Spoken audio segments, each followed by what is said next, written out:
Assalamualaikum warahmatullahi wabarakatuh. Perkenalkan, nama saya Latifah Uma dari kelas Kewirausahaan Lanjutan. Di sini saya akan menerangkan tentang proposal bisnis yang berjudulkan pembangunan kolam renang. Di sini saya akan membahas tentang yang pertama, rincian finansial, yang kedua, adanya relasi, yang ketiga, cara untuk branding, yang keempat, pembagian hasil dengan NKKV, dan yang terakhir, penawaran kepada NKKV atau konsep kerja yang dilakukan.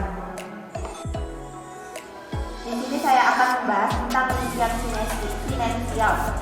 Rincian finansial itu ada 4. Yang pertama, biaya pembangunan kolam renang, yaitu dengan lebar kolam renang 12 kali 30 dan total menyeluruh dari listrik, semen, keramik, pabrik, itu total menyeluruhnya 20.800.000. Dan kedua, biaya perlengkapan. Biaya perlengkapan itu jumlahnya tergantung dengan pemakaian. Dan di sini biaya perlengkapannya itu yaitu pompa dan filter yang berukuran 12 kali 30 dan jumlah totalnya 97 juta. Dan yang ketiga, biaya pengisian kolam renang. Untuk pengisian kolam renang yang lebar 12 kali 30 dengan kedalaman 1,2 meter 1,5 meter, kami menggunakan air dari pegunungan asli supaya air terjamin bersih, segar dengan menggunakan truk tangki. Dan air dalam kolam akan diganti pada 1 minggu sekali untuk menghindari kuman yang menyebar. Dan yang keempat, biaya water rem dari kolam renang, yaitu sebesar 4 juta. Dan selanjutnya akan membahas tentang adanya relasi. Pembangunan ini harus ada relasi di antaranya, ada 2 poin. Yang pertama, relasi dengan kontraktor. Relasi dengan kontraktor adalah hal yang sangat penting karena usaha akan berjalan dengan baik apabila adanya relasi dalam bentuk suatu usaha tersebut. Dan yang kedua, relasi dengan karyawan. Relasi dengan karyawan itu sangatlah penting karena karyawan yang akan mengurus usaha kita. Dan kita harus mempunyai hubungan yang baik dengan karyawan karena itu bisa menyebabkan si karyawan akan bekerja dengan baik dan tidak akan khawatir dengan pekerjaan mereka. Dan sekarang, cara untuk branding. Cara untuk branding itu sendiri ada 2 poin. Yang pertama, memasang iklan di media online dan media cetak.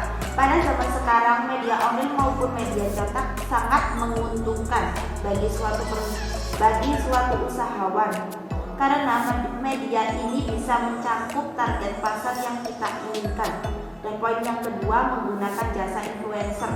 Influencer bisa mengulas melalui internet atau media sosial yang sudah memiliki banyak followers atau meminta mereka untuk datang ke tempat usaha kita.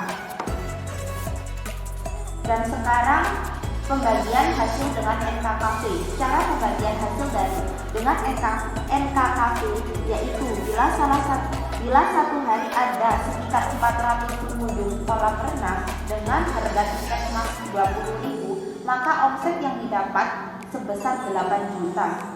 Dikalikan 1 bulan, maka omset per bulan sama dengan 2.920.000.000. Kemudian hasil tersebut dikurangi dengan biaya operasional dan gaji karyawan, maka hasil akhirnya sama dengan 157 juta.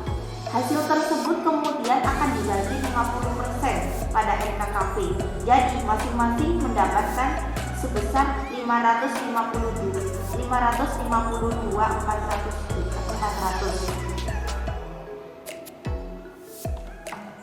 Penawaran kepada NKKV atau konsep kerja yang akan dilakukan.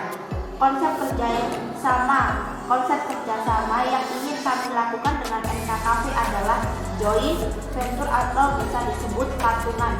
Dengan konsep kerja dengan NKKV ini, dengan menggunakan metode patungan, kita bisa saling bekerja sama dan berbagi ide untuk sama-sama memajukan bisnis yang akan kita laksanakan. Tentunya juga dengan kesepakatan perjanjian seperti hak dan kewajiban masing-masing, hasil pembagian untuk rugi, dan berbagai hal yang terkait dengan masing-masing pihak yang akan dilaksanakan. Sekian presentasi dari saya. Apabila ada kurang lebihnya kata, mohon maaf. Billahi taufiq wal hidayah. Wassalamualaikum warahmatullahi wabarakatuh.